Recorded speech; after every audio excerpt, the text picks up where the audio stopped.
جی بسم اللہ الرحمن الرحیم. پروگرام جائزہ کے ساتھ میں ہوں آپ کا میزبان حسین تھے. ہم ایک مہینے سے مسلسل یہاں بلوچستان میں بلوچستان کو ایکسپلور کیا. دا بیوٹی آف بلوچستان کے ریسورسز. بلوچستان میں اتنے سارے وسائل ہونے کے بعد بھی یہ مسائل کیوں ہیں؟ ہم نے اس سلسلے میں یہاں کے ہوم منسٹر سے بات کی, یہاں کے پبلک سے بات کی, یہاں کے لیجسلیٹر سے بات کی. آج ہماری خوش قسمتی ہے ہمارے ساتھ گورنر بلوچستان جعفر خان مندوقل صاحب ہیں. ہم اس سے بات کریں گے کہ اس وقت جو بلوچستان کے مسائل کیا ہیں اور گورنر صاحب کے لیے as representative of federal government governor صاحب کے روڈ میپ کیا ہے. سر, سب سے پہلے آپ کا بہت بہت شکریہ, آپ نے ہمیں ٹائم دیا. آپ نے ریسنٹلی یہ آفس جوائن کیا ہے. آپ ایسے کیا روڈ میپ لے کے آئے ہیں, کیا انیشیٹوز لے کے آئے ہیں جو بلوچستان کے عوام کے لیے آپ نے جو گیپ ہے فیڈریشن اور صوبے کے درمیان وہ پورا کرنا ہے, اور ایک یہ جو وسائل آتے ہیں فیڈریشن سے اور یہ صوبے میں اس کی ضیاع بعض وقت ہو جاتی ہے, اس چیز پہ ہم نے زیادہ توجہ دی. اور صوبے کے لا اینڈ آرڈر ہے, اور یقیناً اس وقت کافی وقت سے خراب ہے. آج اس گورنمنٹ کی نہیں, اس سے پہلے ہے, اس کو امپروو کرنے کا ایک یہ ہماری مین پرائرٹی ہے. اور ڈیولپمنٹ کو کسی ایسے پیس پہ رہیں جو کہ ریئل معنوں میں ڈیولپمنٹ ہو, صرف کاغذی ڈیولپمنٹ نہ ہو یا اس سے پیسوں کی وڈرال نہ ہو. ہم نے باقی پروونسز میں دیکھا ہے کہ ڈفرینسز ہیں گورنر میں اور چیف منسٹر میں. کچھ پروونسز میں آپ کی میر سفرہ بھٹی صاحب کے ساتھ کیسا لے جانے, کیسی انڈرسٹینڈنگ ہے؟ یعنی ماشاء اللہ بڑی اچھی ہے. ہم گورنمنٹ بھی ہماری کوalition, کیونکہ پرانا تعلق میرا گورنر سے پہلے میں مسلم لیگ سے تعلق رکھتا ہوں, اور مسلم لیگ اور پیپل پارٹی کی اس وقت کوalition گورنمنٹ چل رہی ہے 50-50% پہ. اس لحاظ سے بھی مجھے بڑی آسانیاں بھی ہیں, کوئی ایسی پرابلم نہیں. آدھے سے زیادہ منسٹر تو ہماری اپنی لوگوں کی ہے جس پارٹی سے میں بلانگ کرتا تھا یا آج بھی ہوں اس میں, اور اس میں کوئی ایسی ڈیفیکلٹی نہیں ہے. ڈیفینیٹلی میں کوشش یہ کرتا ہوں کہ گورنر کا رول ادا کر لوں, زیادہ خود وہ ان کی کاموں میں نہ پڑوں. گورنر کا جو 18th امینڈمنٹ کے بعد خاص طور پہ رول ہے وہ ایجوکیشن کے آپ ہیڈ بھی ہیں. کیا آپ سمجھتے ہیں کہ یہاں بلوچستان میں کوالٹی آف ایجوکیشن کا بہت بڑا فقدان ہے؟ کوالٹی یس, بلوچستان کا سب سے بڑا پرسنٹیج آف وہ ہے ٹیچروں کا جو ہے اویلیبلٹی نہ ہونا یا گوشت اسکولس نہ ہونا. وہ تو پرائمری اور سیکنڈری لیول پہ ان چیزوں کا زیادہ ہے. یونیورسٹی لیول پہ ابھی ہم لگے ہوئے ہیں کہ ان کی ہم کوالٹی امپروو کر دیں, اور وہ پہلے بھی بہتر ہے, اتنی خراب نہیں ہے. ایوریج ہمارے 60 ریشو ہے اس میں تقریباً ایک آدھ یونیورسٹی کے ماں سے, اس کو اور ہم نے امپروو کرنا ہے. اگر لا اینڈ آرڈر کی بات کرتے ہیں تو لا اینڈ آرڈر میں خاص طور پہ ایک بہت بڑا ایشو یہ ہے کہ یہاں پہ ایریا اے اور ایریا بی ہے. ایریا اے جو ہے وہ 18% پہ ایریا اراضی کے حساب سے 18% پہ ایریا اے ہے, 82% پہ ایریا بی ہے. اب ایریا بی میں لیویز بھی ہے, ایریا بی میں ایف سی بھی ہے. ایک جو نوجوان ہے یہاں بلوچستان کا, بلوچ نوجوان ہے یا پختون نوجوان ہے, وہ اس کو جو ایف سی ہے اس کو اچھی نظر سے نہیں دیکھتا. وہ سمجھتا ہے کہ شاید یہ قابض ہے. تو یہ ایریا اے اور ایریا بی کی آپ کے پاس کوئی سولوشن ہے کیا؟ اس کو پولیس کے ہی حوالے کیا جائے؟ نہیں, ایریا بی ایسی پولیٹیکلی اس کو ایکسپلائٹ کیا گیا. زیادہ تر شہری ایریا جو ہے جدھر آبادی زیادہ ہے وہ پولیس کو ہم نے دیے ہوئے ہیں. جو بی ایریاز ہیں وہ لیویز کو ہم نے دیے ہوئے ہیں. جو ڈسٹرکٹ ایڈمنسٹریشن کے نیچے آتے ہیں اس کو پولیس کنٹرول بھی نہیں کر سکتی, نہ ان کے ساتھ اتنی نفری ہے نہ اتنی فورس ہے. وہ ڈپٹی کمشنر اس کو ایک پولیٹیکل طریقے سے بی ایریا کو کنٹرول کرتی ہو, اور اتفاق سے جب ہم نے دیکھا ہے ان کی کرائم ریشو بہت کم ہے اس وجہ سے, کیونکہ وہ آج تک بلوچستان تو مینلی ٹرائبل سوسائٹی ہے, تو اس وجہ سے وہ ایک ذمہ داری آج تک بھی بڑھوں کے چل رہا ہے. اگر ہم ساری کو بھی ایریا کر دیں تو یہ پولیس کی جو موجودہ اسٹرینتھ ہے وہ کور نہیں کر سکے گی, انکلوڈنگ جو یہ لیویز ہے اگر ان کو ہم کنورٹ کر دیں پولیس، پہلے ہم نے ایک تجربہ کیا تھا جو کہ اتنا زیادہ کامیاب نہیں رہا، جو پرویز مشرف صاحب کے دور میں ہوا یا اتنا زیادہ کامیاب نہیں رہا۔ وہ کیا ریزن تھا کہ جب رئیس ثانی صاحب آئے پھر انہوں نے اے ایریا اور بی ایریا کو الگ کیا تھا؟ یہی تھا کہ پولیس کی پہنچ اتنی نہیں ہو سکتی تھی ہاتھوں تک، یا ان کا تک وہ پولیٹیکل ایڈمنسٹریشن اے سی، تحصیلدار اور ڈی سی زیادہ بہتر اس کو سمجھ سکتے تھے۔ آپ سمجھتے ہیں کہ یہ اے ایریا اور اے بی ایریا ہی ٹھیک ہے اور اسی کے تحت ہی لا اینڈ آرڈر کو بہتر بنا سکتے ہیں، اور پورے بلوچستان کو آپ اے ایریا نہیں کرنے دیں گے؟ کرنے تو ڈیفینیٹلی، یہ تو الیکٹڈ گورنمنٹ کا، اسمبلی کا وہ پروگیٹو ہے، وہ کریں گے، لیکن جہاں پرابلم ہے یا جہاں یہ ہے وہ بتدریج وہ ایریاز بڑھا دیں، اتنا زیادہ لوڈ پولیس پہ نہ ڈالا جائے کہ اس کے لیے کنٹرول کرنا مشکل۔ میں نے کہا یہ سارے پولیٹیکلی کنٹرول ہوتے ہیں، یہ آپ کی فورس لیویز جو ہے ان کی تعداد اتنی نہیں ہے کہ وہ پولیسنگ سے کنٹرول کر رہی ہے، لیوی سے پولیٹیکلی کنٹرول ہے۔ آج بھی ٹرائبل معاشرہ ہے، وہاں کوئی نہ کوئی رسپانسبلٹیز فکس ہے، آج بھی چاہے آفیشلی نہیں ہے ان آفیشلی چلتے ہیں، اس وجہ سے تحصیلدار ہے، لیویز فورس ہے، یہ زیادہ ہماری ٹرائبل حساب سے اس کی افیکٹیویٹی اس وجہ سے ہے، ورنہ تعداد کی وجہ سے تو وہ بھی پورا نہیں ہوتا۔ بالکل ٹھیک۔ ایک پرسیپشن اور میتھ ایک یہ بھی ہے کہ یہ جو مسنگ پرسن ہے بیسیکلی یہ جو نوجوان ہے یہ اس کو اکانومی کا مسئلہ ہے، اس کو اور کوئی مسئلہ نہیں ہے، وہ کوئی اس کا دوست ہو کوئی اس کا دشمن نہیں ہے، اس کو پیٹ کا مسئلہ ہے۔ جب وہ باہر پہ چلا جاتا ہے تو اس کو سرٹن ایک پرسیپشن ہے یہ کہ اس کو 25,000 پر منتھ کی سیلری ملتی ہے، وہ اس وجہ سے اوپر چلا جاتا ہے، نیچے اس کو جاب لیس ہے، وہ روزگار نہیں ملتا ہے۔ پھر ہم ایک پروپیگنڈا ہم ایک دشمن کے ہاتھوں اس پہ بھی کھیلتے ہیں، پھر ہم اس کو پروپیگنڈا کرتے ہیں کہ یہ ہمارے مسنگ ہو گئے۔ پھر جب ہم ایران کے اوپر پاکستان اٹیک کرتا ہے تو وہ مسنگ پرسن وہاں پہ بھی ملتے ہیں۔ What is your take on it? یہ بڑا گمبھیر اس پہ کئی کمیشنز بھی بن گئے، ایک کی تو میرے خیال میں اختر مینگل خود بھی سربراہ تھے یا دوسرے تھے۔ اس کی اتنی بڑی گمبھیر سچویشن ہے کہ اس میں ہم کو پتہ ہی نہیں لگتا ہے کہ اس کا کیا ترتیب کر رہے ہیں۔ مسنگ پرسنس کا معاملہ واقعی یہاں ایک پرابلم ہے، اس کو کس طرح حل کرنا ہے، کیسے مسنگ ہے، یہ ایک لمبا سٹوری ہے۔ کیا آپ بھی یہ سمجھتے ہیں کہ جو بلوچستان کے حق ہے after the 18th amendment now province is an independent entity، تو آفٹر 18th amendment اب آپ کیا سمجھتے ہیں کہ یہ جو حق ہے کوئی کھا رہا ہے، یا یہاں کی لیڈرشپ ہے وہی اس کی ریسپانسبل ہے کہ وہ اس کو صحیح طریقے سے عوام تک نہیں پہنچا سکتی؟ جب ہم بجٹ بھی دیکھتے ہیں تو بجٹ میں یہ لگتا ہے کہ بجٹ کا اماؤنٹ لیپس ہو جاتا ہے، وہ ایکسپینڈیچر کر ہی نہیں پاتے۔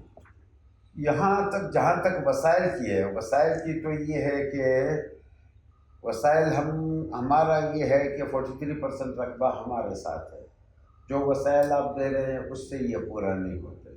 تو لاسٹ NFC میں جو ہوا ہے اس میں بلوچستان کا شیئر کافی بڑا ہے، مور دین ڈبل ہو گیا۔ 18th amendment میں اس کی پروٹیکشن بھی ہوئی ہے، لیکن میں اسٹل سمجھتا ہوں کہ بلوچستان کے مسائل کے لحاظ سے یا اس کے رقبے کے لحاظ سے، کیونکہ روڈ آپ نے لے جانا ہوگا رقبے پہ، بجلی آپ نے لے جانا ہوگا رقبے پہ، گیس آپ نے لے جانا ہوگا رقبے پہ، اسکول ہر گاؤں میں چاہے اس کی آبادی 100 ہوتی ہے اس کو اسکول دینا پڑے گا، چاہے اس کی آبادی 1000 ہوتی ہے وہ بھی دینا پڑے گا۔ تو لیس پاپولیشن وہ یہ چیز کور نہیں کرتی ہے کہ آپ اس کو فیسلٹیز نہیں دیں گے، اس لحاظ سے وسائل کم پڑ رہے ہیں۔ آخر میں میرا کچھ ہماری اپنی بھی غلطیاں ہیں، جو ہماری پولیٹیکل لیڈرشپ ہے انہوں نے بے تحاشا ضیاع کیا ہے وسائل کا، بے تحاشا ضیاع، ورنہ اس میں بھی وہ میریکلز کر سکتے تھے اگر وہ ایمانداری سے خرچ کرتے۔ بالکل ٹھیک ہے۔ آخر میں آپ بلوچ اور پختون اور بلوچستان کے رہنے والے نوجوان، خاص طور پر نوجوان کو میسج ہے؟ میرا یہ ہے کہ قومی دائرے میں آ کر کے ملک کے ترقی کے لیے کام کریں، اپنی لیڈرشپ کو وہ پہچانیں اور ان کا ساتھ ہو جائے، تاکہ ان کے لیے جو بھی مسئلے ہیں، بے روزگاری کے مسئلے ہیں، بلوچستان کا سب سے بڑا مسئلہ جو ہے وہ بے روزگاری کا ہے، وہ ہم کسی طریقے سے حل کرا سکیں۔ वो कौमी दायरे में आकर के कौमी सोच अपनाएं। गवर्नर साहब आपका बहुत बहुत शुक्रिया, Thank you. आपने बड़ी टाइम मेहरबानी। दिया। इसके बड़ी साथ मेहरबानी। एक छोटा सा कमर्शियल ब्रेक लेते हैं, ब्रेक के बाद।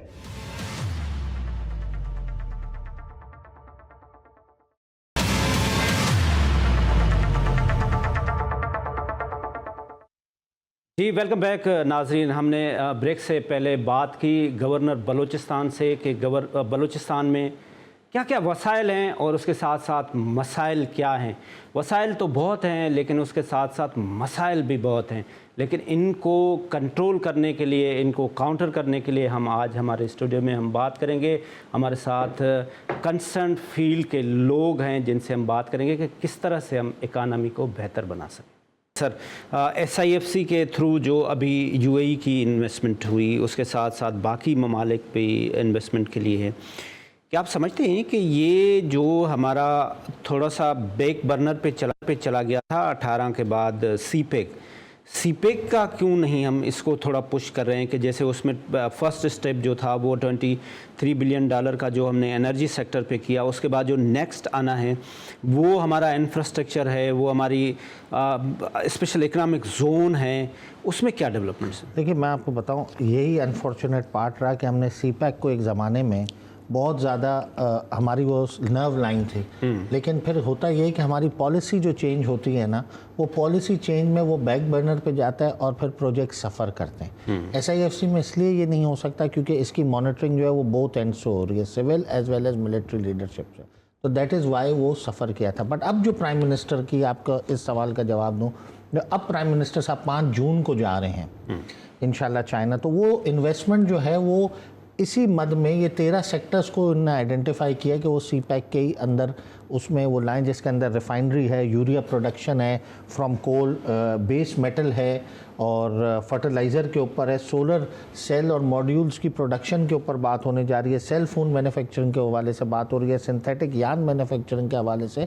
तो ये उनकी जो 13 बड़ी कंपनियां हैं, तो उससे प्राइम मिनिस्टर साहब मिलेंगे और ये सारे जो ये SEZs लगेंगे यहाँ पे स्पेशल इकोनॉमिक जोन, ये इसमें इन्वेस्टमेंट करेंगे, इन इंडस्ट्री के अंदर ये करेंगे। तो ये ऑब्वियसली सीपैक का ही हिस्सा है सारा चीज़ें। तो मैं समझता हूँ सीपैक को भी इससे बहुत सपोर्ट मिलेगी और वो जो मच नीडेड बूस्टर था जो पीछे चला गया था, तो वो भी आगे आएगा इंशाल्लाह। Gwadar, what is the future of Gwadar? Gwadar, I see a very good future. CPEC is not going anywhere, CPEC इंशाल्लाह इज देयर। और सीपैक एक पूरा, देखिए CPEC is not just related to Pakistan, it is the access to the warm water and central Asian market. तो मैं गवादर का बहुत अच्छा फ्यूचर देख रहा हूँ। हाँ, हमारे जो दुश्मन मुल्क हैं वो अलबत्ता इसको सबोटाज करने के लिए दिन रात लगे रहते हैं, जो मुझसे बेहतर आप जानते हैं, जो वहाँ पे कार्रवाइयाँ होती हैं। और इसी तहत जो 5th जनरेशन वॉरफेयर को भी ये लीड करते हैं, उस पर अलग एक बात है, वो करेंगे।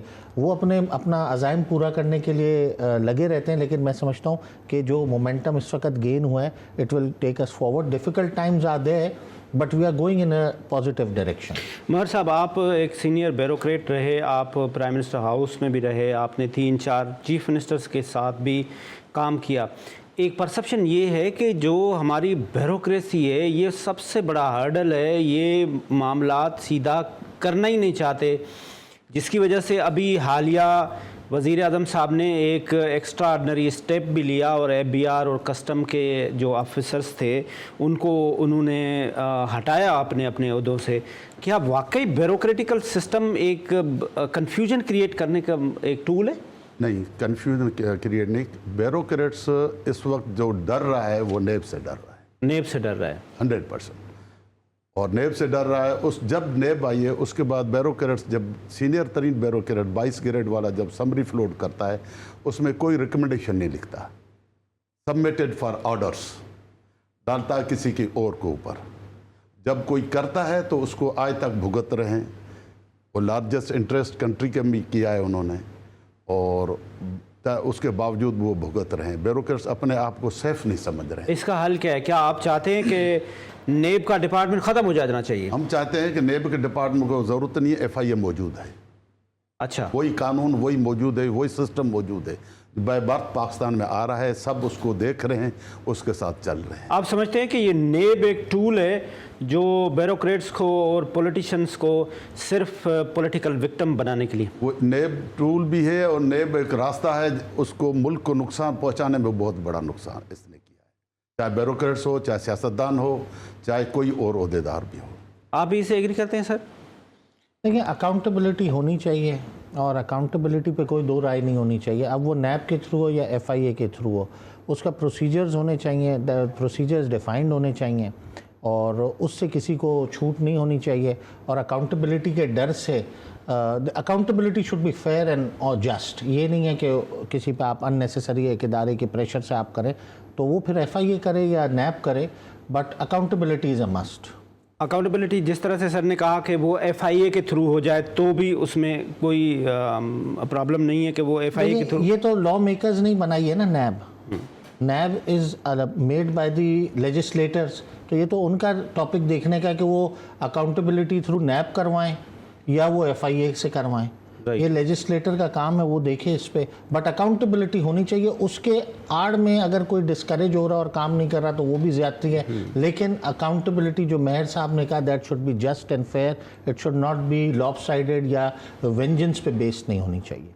इतना बड़ा मेयर साहब, हमारे पास पोटेंशल है, अगर हम देखें तो हमारे पास जो कुदरत की तरफ से वसाइल तो हैं, लेकिन क्या वाकई हम उनको सही एक्सप्लोर कर पाते हैं? इसमें कौन मसाइल क्रिएट करता है? क्योंकि अगर हम बलूचिस्तान को देखें, सिंध को देखें, रिसोर्सेज हैं, सियाहत का बहुत बड़ा एक सेक्टर है जिससे हम बहुत कुछ अर्न कर सकते हैं, मसाइल किधर है?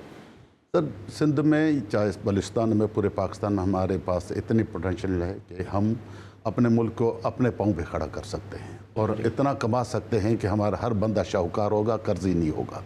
उसमें एक गवर्नमेंट की पॉलिसी, गवर्नमेंट मींस जो पॉलिटिकल गवर्नमेंट होती है, उसकी पॉलिसी, मिनिस्टर का काम है पॉलिसी देना, सेक्रेटरी का काम है इम्प्लीमेंटेशन करना, उस पॉलिसी को लेकर चलना। और हमारे पास सिंध में तो ऐसी चीज़ें हैं जैसे मिनरल माइंस भी हैं आपके पास एग्रीकल्चर भी है, आपके पास इंडस्ट्रीज़ भी है, हर चीज़ है। इस वक्त आपकी पूरी जो इंडस्ट्रीज़ है, इसकी कंस्ट्रक्शन साइड भी सेठ साहब भी इत्तेफाक करेंगे, टोटल बंद पड़ी है।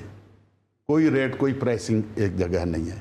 जब तक हम और सियासतदान भी और अस्करी क़यादत मुश्तरका मिल के बैठ के उस मसले को हल करें। एक परसेप्शन ये है कि ये बहुत बड़े बड़े माफियाज हैं जो शुगर इंडस्ट्री को कंट्रोल करते हैं, जो एग्रीकल्चर को टैक्स नहीं देने जाते। ये बड़े बड़े बिजनेसमैन, बड़े बड़े ज़मींदार, बड़े बड़े सरदार, सेनेटर, लेजिस्लेटर बनते ही इसलिए हैं क्योंकि वो हम फिर रियासत को पैसे ना दें, हम खुद इक़्तिदार में आ जाएं। तो आप इससे एग्री करते हैं? हैं कुछ लोग हैं, इतने नहीं हैं जो कहा जाता है, इतने भी नहीं हैं, मगर उस पर अगर डिपार्टमेंट सही नमूने ऑनेस्टी से कंट्रोल करे तो वो सीधे हो सकता, माहौल ठीक हो सकता, हर बंदा टैक्स देगा। बिल्कुल सही बात है। एक छोटा सा कमर्शियल ब्रेक लेते हैं, ब्रेक के बाद वापस आते हैं। ज़रूरत इस बात की है कि इसी के साथ, सच्चाई के साथ हर बंदा अपना अपना रोल प्ले करे इस पाकिस्तान के लिए, ना कि वो सिर्फ इक़्तिदार में एज अ लेजिस्लेटर आए या ब्यूरोक्रेट्स आए सिर्फ इसलिए कि वो अपनी प्रॉपर्टी को प्रोटेक्ट करे। छोटा सा कमर्शियल ब्रेक।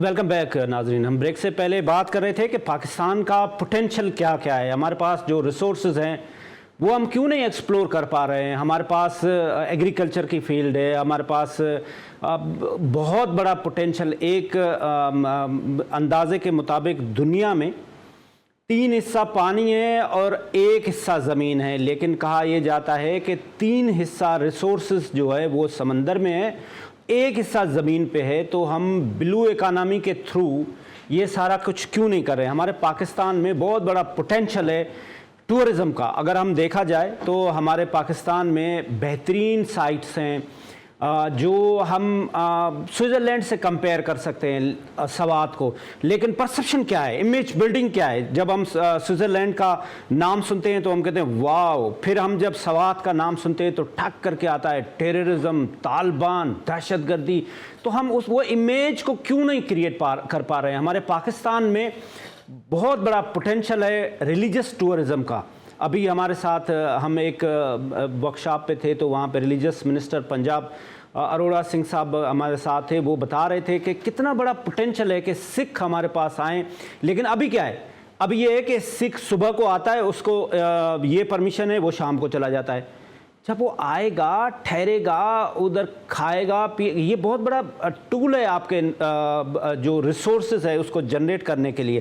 پاکستان میں بدھا کا ایک بہت بڑا پوٹینشل ہے کہ آپ بدھسٹ کو لائیں. ابھی حالیہ 2 دن پہلے اسلام آباد میں ایک زبردست قسم کا سمپوزم ہوا جس میں جو ہمارے اسحاق ڈار صاحب تھے وہ چیف گیسٹ تھے، اور ہمارے دوست عمران شوکت صاحب جو ابھی ہمارے ساتھ بھی موجود ہیں، وہ انہوں نے سب کو لانے میں بڑی کوشش کی. عمران صاحب، یہ آپ نے سمپوزم سیمینار بہت اچھا کروایا. کتنا بڑا پوٹینشل ہے اگر ہم ریلیجس ٹورزم کو پاکستان میں اٹریکشن دیں اور ان لوگوں کو پاکستان میں لائیں. تو ہم باقی باتیں تو بات کیے، پیسہ، دنیا پیسہ چاہتی ہے، ہم کتنا بڑا ریونیو اس ریلیجس ٹورزم کے تھرو کلیکٹ کر سکتے ہیں سر؟ دیکھیے جی، ایک ایسٹیمیٹ جو میرا ایسٹیمیٹ ہے اس کے مطابق ہم تقریباً $20 بلین، جو کہ میں کہوں گا کرنٹ ڈے ویلیو، یہ $20 بلین آپ پر ایئر بتا رہے ہیں پر ایئر کرنٹ ڈے ویلیو. لیکن جب تک یہ مٹیریلائز ہوگا، جب تک ہم اس سٹیج پہ پہنچیں گے، یہ ٹائم اس میں لگے گا، یہ 10 سال کا ویژن ہوگا. اس وقت تک اس ڈالر کی ویلیو کے مطابق یہ شاید $35-40 بلین کا ہو سکتا ہے ایٹ دیٹ ٹائم، کیونکہ 15 سال میں 10 سال میں کافی ویلیو بڑھ جاتی ہے ہر چیز کی انفلیشن بھی ہے. تو یہ جو ہے بہت ہے، بالکل انٹیپڈ ہے. اور اس سمپوزیم میں ایک تو ذرا تھوڑا سا معذرت کے ساتھ ٹو کریکٹ، یہ symposium ministry of foreign affairs نے کنڈکٹ کیا تھا. ہاں، میں ان کا ایک پارٹنر تھا ایٹ اے پرائیویٹ لیول.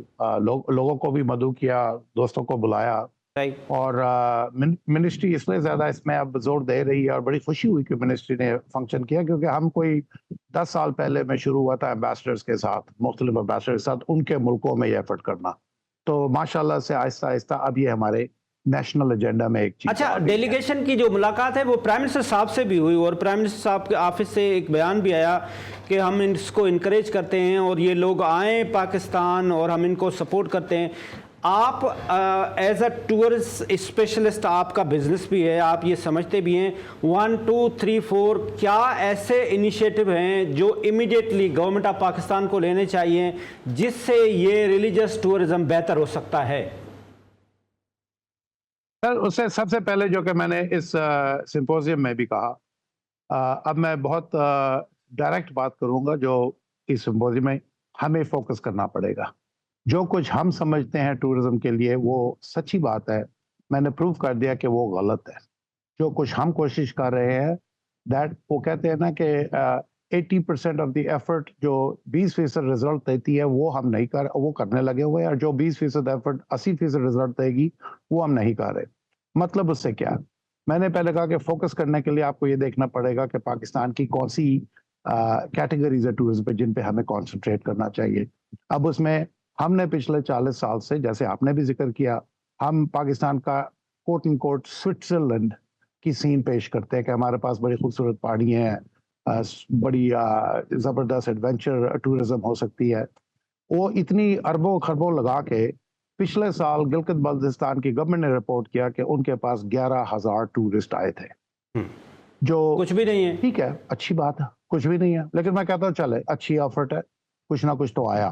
لیکن اب یہ بات ماننے والی ہے کہ دیکھیں، پہلے خود رانا صاحب جو ہے PTDC MD بڑے دوست ہیں، وہ بھی اس ایونٹ پہ تھے. مگر رانا صاحب شکر ہے صرف 11,000 آئے تھے. خدا نہ خواستہ 1 2 3 لاکھ آ جائیں تو گلگت بلتستان ان کو ہضم کر سکے گا؟ ہم ان کو کدھر لے کے جائیں گے؟ بڑا چھوٹا سا ایریا. دوسرا، وہ ٹورسٹ ایسے ہوتے ہیں جن پہ بارے میں کہا جاتا ہے کہ جی یہ آئیں گے، ینگر کراؤڈ ہوگا، ये कंजर्वेटिव नहीं होते, इनको ड्रिंकिंग भी चाहिए, तो एक कल्चरल क्लैश भी आ सकता है उनके, अगर वो बहुत ज़्यादा आए तो चलें ठीक है, ये तो जो हो गया। लेकिन पाकिस्तान की इंसिस्टेंस इस तरफ रही है। मैं कह जी सबसे दूसरी बड़ी कैटेगरी हमारे लिए है world heritage site tourism. Right. India में इस वक्त 20 मिलियन टूरिस्ट जाते हैं, और वो जाते हैं इसलिए कि इंडिया के पास 42 साइट्स हैं जो वर्ल्ड हेरिटेज लिस्ट पे हैं यूनेस्को की, विद 6 जो कि टेंटेटिव लिस्ट में अप्रूवल के लिए। पाकिस्तान उसके बरक्स, हमारी 6 साइट्स हैं वर्ल्ड हेरिटेज लिस्ट पे और 26 हैं बड़े अरसे से जो कि अभी तक अप्रूवल की लिस्ट पे ही हैं। और फॉर्चुनेटली ये सेक्रेटरी हेरिटेज भी इस इवेंट में मौजूद थे, जो बहुत काबिल ऑफिसर हैं, नए ऑफिसर हैं। मैंने कहा जी, और हमारा फ्रांस में जो एम्बेसडर बैठा हुआ है आसम इफ्तिखार, जो स्पोक्स पर्सन भी रह चुके हैं, ही इज़ वेरी कॉम्पिटेंट। उनसे मेरी बात हुई, उन्होंने कहा कि अगर ये हमारी साइट्स का डॉक्यूमेंटेशन आ जाए और पाकिस्तान की 30 साइट्स लिस्ट पे आ जाए, आपको प्रमोट करने की ज़रूरत नहीं है। वो लोग खुद ब खुद फिर पाकिस्तान आएंगे। ये रिटायर्ड लोग होते हैं, एजड होते हैं, अमीर होते हैं, और सबसे बड़ा फायदा ये साइट सारे पाकिस्तान में है, सिर्फ नॉर्दर्न एरियाज नहीं, सिंध में भी है, मोहनजोदाड़ो भी है, ठठा भी है, तो लोग सारे पाकिस्तान में घूमेंगे। और मेरा इसके मुताबिक अंदाजा है कि 1 मिलियन लोग आपके पास 4-5 साल में आने लग जाएगा। और आखिरी आपने जो रिलीजन टूरिज्म की बात की कि 500 मिलियन बुद्धिस्ट हैं दुनिया में, हमारा विजन होना चाहिए कि 1% उधर से आने लग जाएं अगले 10 साल में, और फिर बहुत बड़ा सेक्टर बनता है इसका। बिल्कुल बिल्कुल। बाकी जैसे आपने कहा कि क्या क्या स्टेप्स ले रहे हैं, उसके लिए एक पूरा मैंने रोड मैप गवर्नमेंट को भी सजेस्ट किया है और लिखा भी है अखबारों में। अगर आप मुझे टाइम दें तो मैं 2-3 चीजें उसकी मेंशन कर सकता हूँ। वैसे वो 10 स्टेप अप्रोच मैंने गवर्नमेंट को दी थी। मैंने कहा था सबसे पहले आपको वीजा रजीम लिबरलाइज करनी चाहिए। राइट। इस वक्त बुद्धिज्म हमारी ऑनलाइन साइट्स, वीजा एप्लीकेशन में बुद्धिज्म तो कैटेगरी है ही नहीं सिरे से। सिखिज्म है, हिंदुइज्म है, बुद्धिज्म नहीं है। तो एक तो हमें बुद्धिज्म एज ए कैटेगरी डालनी चाहिए।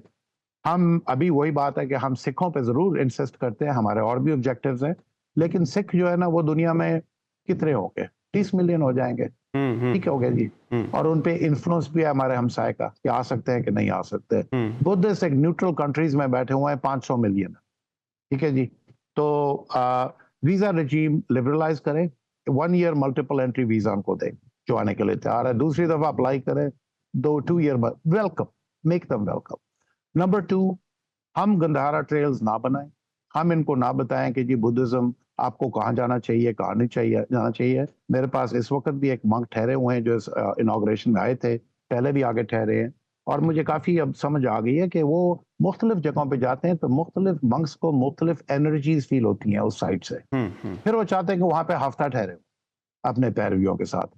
उनको 5 स्टार होटल बिल्कुल नहीं चाहिए, उनको सिंपल रूम्स चाहिए, लेकिन लोकल पॉपुलेशन को भी हमेशा हमें इन्वॉल्व करना पड़ेगा और सेंसिटाइज करना पड़ेगा, वरना रिएक्शन हो सकती है। तो ये 2 काम इकट्ठे हमें करने हैं कि इंफ्रास्ट्रक्चर वो खुद बना लेंगे मंग सबका, उन्होंने कहा हम इन्वेस्टमेंट ले आए। बिल्कुल बिल्कुल ठीक है। इमरान साहब, फजल करीम दादा भाई साहब, आपका फाइनल टेक क्या है कि ये सारी चीज़ों को हमें करने के लिए बेसिकली ये सब कुछ अभी हो रहा है SIFC के अम्ब्रेला में, और हमारी अस्करी और हमारी जो पॉलिटिकल क़यादत है वो सिंसियरली और सीरियसली इन चीज़ों के मॉनिटर भी कर रही है कि इकानमी को इस तरह से बूस्टिंग। आप होपफुल हैं? मैं बहुत होपफुल हूँ, और जितना प्रोग्रेस हमने 1 साल में किया है as an industrialist, I tell you, इससे पहले जितने भी प्रोग्राम्स थे हमने उसको अचीव नहीं किया जितना हमने इस वक्त सिग्निफिकेंट हमने स्टेप्स लिए, और उसका रिज़ल्ट आपके सामने नज़र आ रहा है आते हुए। आप देखिए ना, रेकोडेक का मैंने आपसे जिक्र किया, $10 बिलियन की इन्वेस्टमेंट का UAE ने कह दिया है, जो अभी हालिया विजिट हुई थी। अभी चाइना प्राइम मिनिस्टर साहब जा रहे हैं, सऊदी क्राउन प्रिंस आ रहे हैं, 25 बिलियन की इन्वेस्टमेंट की बातें हो रही हैं। तो इससे और सीरियस क्या एफर्ट्स पाकिस्तान गवर्नमेंट डाल सकती है? बिल्कुल ठीक है। मर साहब, फाइनल कमेंट्स आपका, आप बेहतरी के लिए क्या क्या गवर्नमेंट को इमीडिएट इफेक्ट, वो चाहे फेडरल गवर्नमेंट हो चाहे प्रोविंशियल गवर्नमेंट हो, इमीडिएट इफेक्ट उनको स्टेप्स लेने चाहिए जिससे हमारी ये जो हम 1 बिलियन और 2 बिलियन के लिए घुटने टेक रहे होते हैं IMF के सामने, ये ना टेकने पड़े? तो अभी बताया गया टूरिज़्म पे भी ज़्यादा काम किया जाए, और जिस पे इस वक्त गवर्नमेंट काम कर रही है अस्करी क़यादत के साथ मिल के कर रही है। मेजर लोगों का एतबार अस्करी क़यादत पे बहुत आ रहा है, क्योंकि डेमोक्रेसी हमारी जो भी जमहूरी हुकूमत है, कोशिशें तो है, मगर उनके अभी तक उनके पास रिजल्ट को देख कर लोग थोड़े एहतियात करते हैं। बिल्कुल ठीक है। इमरान साहब, हमारा टाइम ख़त्म हो रहा है। Final your take, betterment of economy, अभी जो हमारा बजट आ रहा है इसमें हम किस तरह से ये कलेक्शन ऑफ टैक्स जो हम तकरीबन 14 ट्रिलियन का कर रहे हैं, क्या बिजनेसमैन विलिंग है कि ये सपोर्ट करे पाकिस्तान के लिए इस क्रिटिकल सिचुएशन में? देखिए जी, अभी एक और मैंने आर्टिकल लिखा है जो छपेगा। हमें बिजनेसमैन हमने बड़ा प्रेशराइज करते रहते हैं, लेकिन हर साल हमारी कलेक्शन जो है ना वो बढ़ती नहीं बहुत ज़्यादा जितनी हमें चाहिए। कोशिश इस पे बहुत होती है। मैं इतना ज़्यादा होपफुल नहीं हूँ कि आपको टैक्सेस के थ्रू बहुत ज़्यादा मिल जाएगा। जब सारी कौम कुछ फीसद कौम टैक्स देने लगी हुई है, 3 मिलियन लोग फाइलर हैं 250 मिलियन में से, तो उस पर हम कितना इन्हिसार कर सकते हैं। मेरी सजेशन तो अभी भी यही होगी कि लॉन्ग टर्म विजन बनाए, शॉर्ट टर्म फिक्सेस ना ले। ये IMF की जो आपने बात की, ये इन्वेस्टमेंट्स की बात की, पाकिस्तान की $400 बिलियन की इकॉनमी है। 3, 4, 5, 6 बिलियन अगर हम ढूंढ ढांड के ले भी आए तो हमारा एक महीना भी नहीं उससे गुजरता। बिल्कुल सही तो बात हमें है।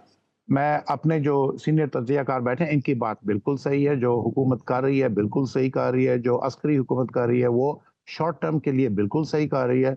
लेकिन जब तक हम लॉन्ग टर्म की नहीं लॉन्ग सोचेंगे, टर्म पॉलिसी, हम ये बारी हर साल इसी स्टेज पे बैठे होंगे और यही बात कर रहे हो। बहुत बहुत शुक्रिया इमरान शौकत साहब आपका, फजल करीम दादा भाई साहब आपका बहुत बहुत शुक्रिया, खान महमूद आपका बहुत बहुत शुक्रिया। इसके साथ के लॉन्ग टर्म प्लानिंग करें, और लॉन्ग टर्म प्लानिंग के साथ साथ ये मुल्क हमारा है, ये पाकिस्तान हमारा है। जब तक हम सब लोग एज अ इंडिविजुअल इस पाकिस्तान के लिए कंट्रीब्यूट नहीं करेंगे तब तक ठीक नहीं हो सकेगा।